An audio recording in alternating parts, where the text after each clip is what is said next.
Namaste. I'm Mata Urmiladevi.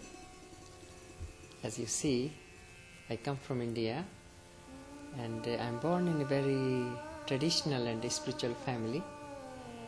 I was also raised very traditionally and spiritually, and so that gave me the fortune of meeting very famous masters of India already in my childhood and in my youth. And then later in 1987, I met my personal master, Shri Ravi Shankar, who is the founder of the International Art of Living Foundation in 150 countries, and also who is the founder of the International Human Value Association. And I'm with him, I'm working with him for humanity since 1987. I think my spiritual journey started with my childhood. But there was interruption in between when I came to the West, and I went into normal life, having a business, and having the business and having the success, having the family, everything. I realized that there was something missing, some very deep substance was still missing in the life. And so there my search began, because everything was changing, and I just realized that there was no permanent joy in the normal style of life. And so I started looking for a spiritual master. There my journey began. Then I met also many different streams in spirituality. I came to know almost all the known different lines which have come from India. I also studied some of the Western, like Rudolf Steiner, the Anthroposophy.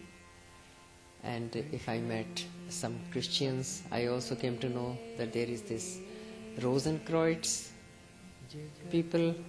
There are those people, and I also was reading their version of Bhagavad Gita and the other things, to know, just to have a taste in different line, and then select for me what was for me.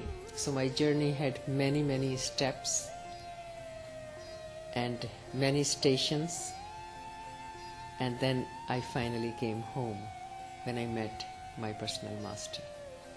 His vision was, of course, to make this world free of stress and free of violence.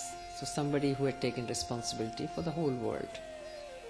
His vision right from the beginning was not limited to a place or to India only or to Europe only, but he said, I will not rest until and unless I see smile on people's face in all the countries on this earth.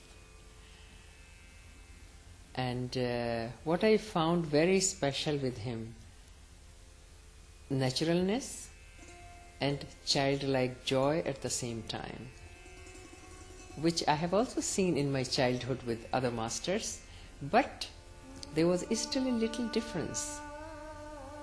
I found him extremely practical. I found him extremely with very deep wisdom, and at the same time very witty. So it was always fun to be with him. It was very nice to be with him, and as I had the opportunity to spend a lot of time with him and also travel a lot with him, it was, of course, for me it was very beneficial.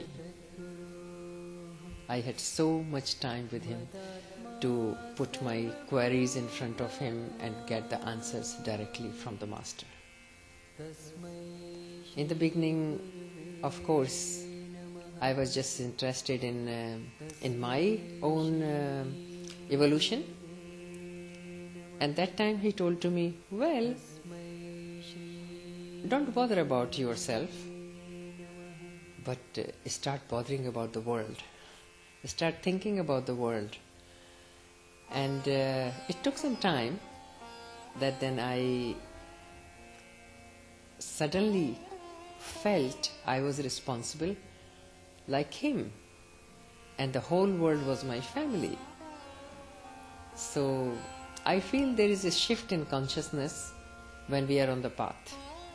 We go through many different stages where we observe ourselves, and it's a part of the spiritual path that we always look into ourselves, introspection. And I was very keen and very strong in that, always observing myself, observing my reactions, observing my habits. And so the progress was there, visible. It was though little tough as I was spending most of the time in the West, because India gives that environment which makes it very easy for spiritual sadhana. So being here in the West, it was sometimes little tough because the environment is not so supportive for this. People are mainly happy with their lifestyle. So that time it was also not so easy to find people all over who would do yoga and who would be interested in spirituality. Now it is the situation has changed in these 25-30 years.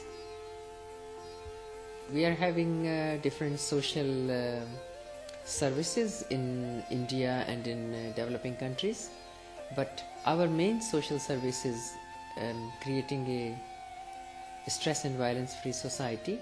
So one part is the educational part, where we are teaching people through our courses. We teach people techniques, yogic techniques, and also we teach them how to look at the situations from a different view, and how to handle their emotions and mind. This all we are teaching through all these techniques, including meditation, and we have very powerful techniques, Sudarshan Kriya, which we teach in the Kunst des Atams. This is our part 1 course, and thereafter we teach the Kunst des Schweigens, the art of meditation, the art of breathing, and the art of silence.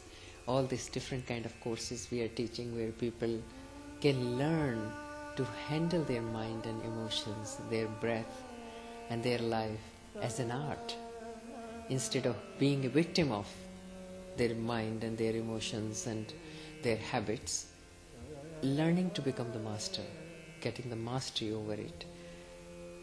So this is our social service. And also, if there is any natural calamity, we are one of those first people, those who are at the spot, bringing relief, not only outer relief, like we are also doing the programs in slums in Africa and in India and also in South America.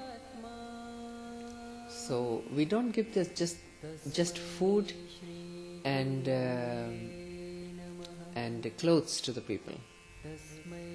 We give them also the self-dignity. We teach them the self-dignity. We teach them vocational training.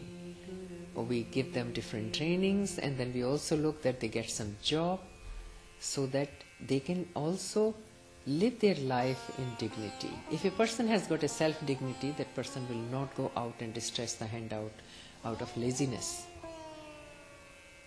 That person will really respect own life and will do something for it. Well, we are having the festival, the World Culture Festival, and there people can experience, there you can experience all aspects of life in its beauty, with yoga, dance, music and food from all continents will be present there. On 2nd and 3rd of July this year in Olympic Stadium in Berlin, we'll be celebrating this, and this is also simply available on our webpage, World Culture Festival or artofliving.org, or also on my webpage. The link will be there soon.